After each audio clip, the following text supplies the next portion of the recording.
Hello मेरे प्यारे प्यारे बच्चों, 11th के जो बच्चियाँ हैं, आज अपन ये अपनी जो बायो के अंदर जो यूनिट 3 है उसके अपन बात करेंगे, जिसके अंदर आपका एक तो है सेल और दूसरा है सेल साइकिल। तो सेल है और सेल के अंदर जितने भी ऑर्गेनल आते हैं, यानी सेल के अंदर क्या क्या ऑर्गेनल हैं, जो माइटोकॉन्ड्रिया है, गोली बॉडी है, उनके अपन बात करेंगे। सबसे पहले अपन जो बेसिक चीज़ें हैं सेल के बारे में वो बात कर लेते हैं। बोर्ड पर मैंने पूरा पहले लिख के रखा है ताकि ज़्यादा टाइम वेस्ट ना हो, ज़्यादा वीडियो ज़्यादा लंबा नहीं खींचा जाए, इसलिए मैंने बोर्ड पे पहले से ही लिख दिया है। तो चलो अपन स्टार्ट करते हैं कि कोशिका है। कोशिका क्या होती है? जीव की इकाई होती है। इसको अपन समझें। देखो, कोई भी अपन जो मकान बनाते हैं तो मकान को बनाने के लिए हमें क्या क्या चाहिए होते हैं, वो सभी उसकी इकाई होती है। जैसे मकान जब भी बनाया जाता है तो एक एक ईंट रखकर है वो पूरे मकान को खड़ा किया जाता है। तो मकान की इकाई क्या हो जाती है? ईंट हो जाती है। उसी तरीके से अगर किसी जीव का निर्माण होगा तो एक एक सेल को जोड़ा जाएगा, सेल को जोड़कर और पूरे जीव को है वो बनाया जाएगा। तो इसके अंदर क्या है कि जो जीव है, तो जीव की इकाई कौन सी होगी? अपनी सेल है वो होगी, यानी कोशिका है वो हो जाती है। कोशिकाएं हैं वो मिलकर ऊतक बनाती हैं, ऊतक मिलकर है वो ऊतक तंत्र बनाते हैं, ऊतक तंत्र मिलकर है वो किसी ऑर्गन इसका किसी भी जैसे ऑर्गेनल का निर्माण करते हैं, जैसे हार्ट हो गया, जैसे फेफड़ा हो गया, लीवर हो गया, स्टमक हो गया, ये सारी चीज़ें वो बनाते हैं। और बहुत सारे जो ऑर्गन है वो मिलकर है वो ऑर्गन सिस्टम का निर्माण करते हैं, और बहुत सारे जो ऑर्गन सिस्टम है वो मिलकर एक पूरे जीव का निर्माण वो करते हैं। तो अपन बात करते हैं अपने जो जीव की इकाई है कोशिका की। तो सेल है, सेल क्या है? जीव की संरचनात्मक और क्रियात्मक इकाई। संरचनात्मक का तो मैंने आपको मतलब समझा दिया कि कोई भी जीव है जो उसका निर्माण है वो एक एक सेल के ऊपर एक एक सेल है वो जमकर इस तरीके से क्या होता है, पूरा का पूरा जीव वो बनता है।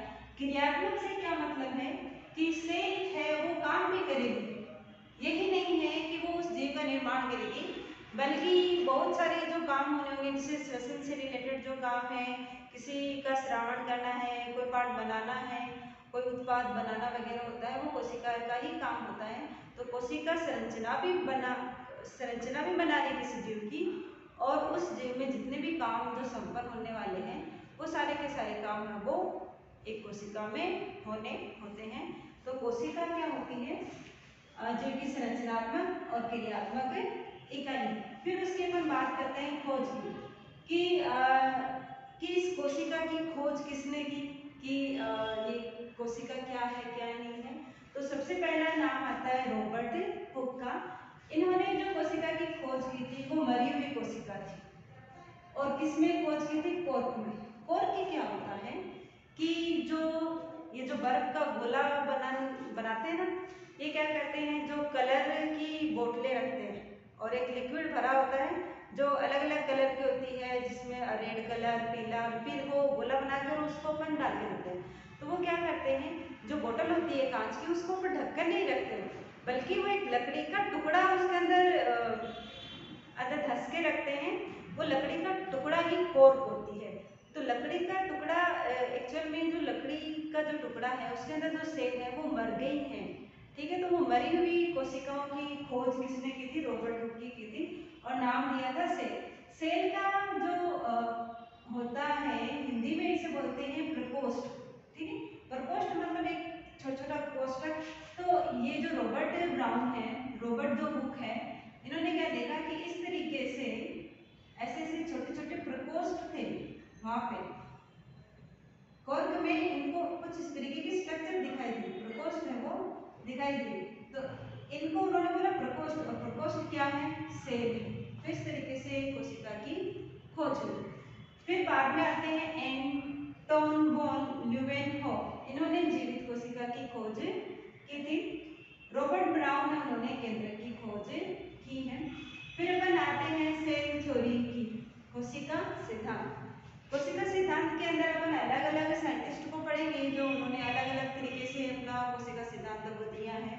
तो इसके अंदर सबसे पहला नाम आता है मैथियस स्लाइडेन का। 1838 के अंदर ये एक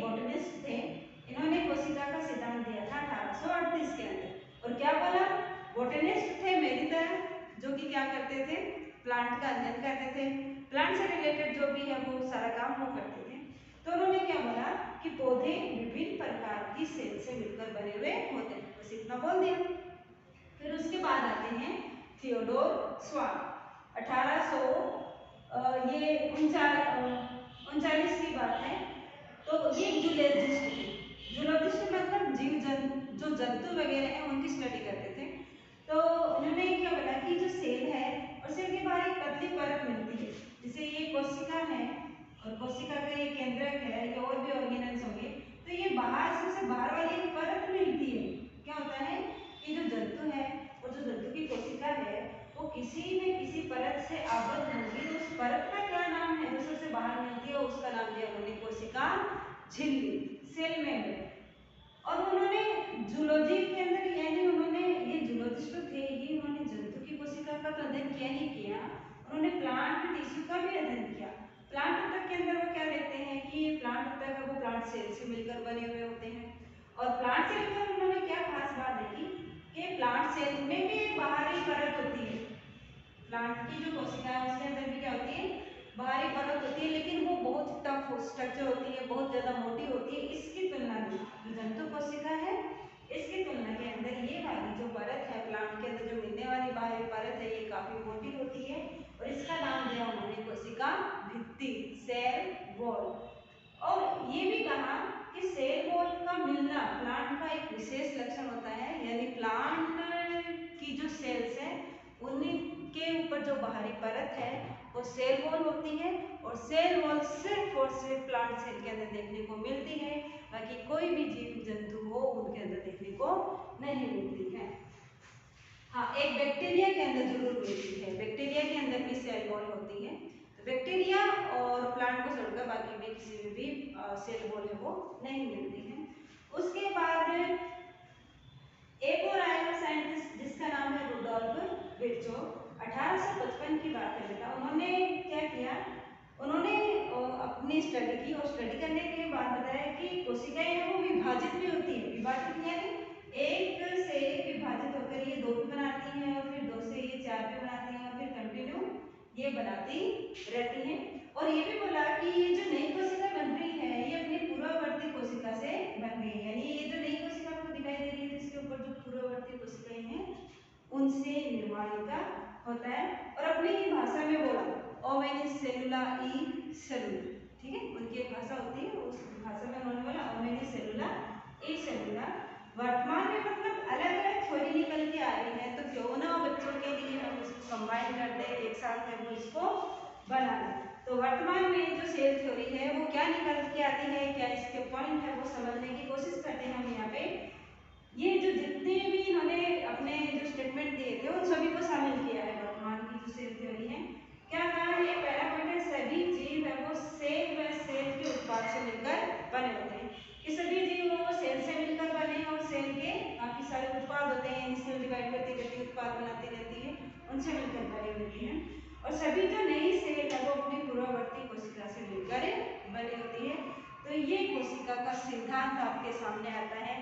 क्या आता है कि सेल जितने भी जीव जंतु हैं, पादप हो या जंतु हो, उनका शरीर किससे मिलकर बना हुआ होता है, सेल से मिलकर बना हुआ होता है। और जो नई सेल बनती है वो अपने पहले वाली सेल से ही बनती है। ये आपका कोशिका सिद्धांत है। फिर आगे अपन बात कर लेते हैं कि कोशिका की आकृति है और आकार होता है, ठीक है।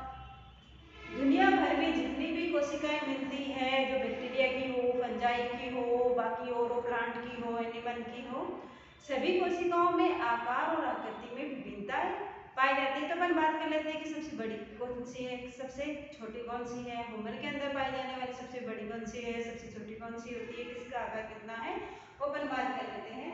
तो जो सबसे छोटी कोशिका होती है वो होती है माइकोप्लाज्मा, ठीक है।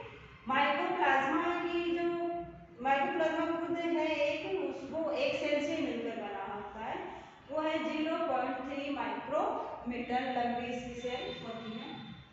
सबसे बड़ी कोशिका की अगर हम बात करें तो आप लोगों को पता ही है कि शुतुरमुर्ग का अंडा वो सबसे बड़ी कोशिका होता है, लगभग इतना बड़ा होता है, इतना बड़ा है वो अंडा होता है। बैक्टीरियल सेल की अगर अपन बात करें तो इसकी लंबाई है 3 से 5 माइक्रोमीटर। ह्यूमन की अगर अपन आरबीसी की बात करें, इंपॉर्टेंट है, ह्यूमन की अगर अपन आरबीसी की बात करें तो 7.0 माइक्रोमीटर लंबी होती है। ह्यूमन के अंदर भी अपन सबसे लंबी सेल देखें तो तंत्रिका कोशिका यानी न्यूरॉन होती है। सेल की आकृति की बात करें, आकृति अलग अलग होती है। जैसे आरबीसी है वो गोल होती है, इस तरीके से ये आरबीसी बनाई हुई है। ये कैसी होती है? गोल होती है और द्विअवतली होती है, ये दो अवतल इनके होते हैं। डब्ल्यूबीसी की अगर अपन बात करें तो डब्ल्यूबीसी कैसी होती है? अमीबी होती है। अमीबा कैसा होता है? सर बिना आकृति का, अपना आकृति वो चेंज करता रहता है अमीबा, तो अमीबी होती है डब्ल्यूबीसी, यानी अमीबा के जैसा ही अपनी जो डब्ल्यूबीसी है वो होती है। स्तंभाकार अपने अंदर उपकला कोशिकाएं होती हैं, तो स्तंभाकार उपकला होती है, घनाकार उपकला भी होती है और सल्की उपकला भी होती है। तो स्तंभाकार उपकला होती है जो लंबी होती है और जो संकरी होती है। उसके बाद अपन बात करते हैं न्यूरॉन की। तो न्यूरॉन में किसी खुद ये एक इतनी बड़ी सेल है, ये पूरी एक सेल है जो शाखित होती है, देखो ऐसे शाखाएं निकली हुई है इसके, और एक शाखा अलग से लंबी निकली होती है जिसको एक्सॉन बोलते हैं। प्लांट के अंदर एक मिलती है वाहिनिका, जिसमें प्लांट क्या करता है? वाहिनिका से जड़ों से पत्तियों तक वो पानी ऊपर है वो पहुंचाता है। तो ये भी खुद अपने आप में एक कोशिका होती है जो दीर्घीकृत होती है। फिर अपन बात करते हैं मेसोफिल सेल की। प्लांट सेल के अंदर मेसोफिल सेल होती है जो कि प्रकाश संश्लेषण संपन्न करती है। तो ये गोल और अंडाकार आकृति की होती है। आज अपन इतना ही पढ़ेंगे, इससे आगे अपन कंटिन्यू है वो कल क्लास रखेंगे। धन्यवाद।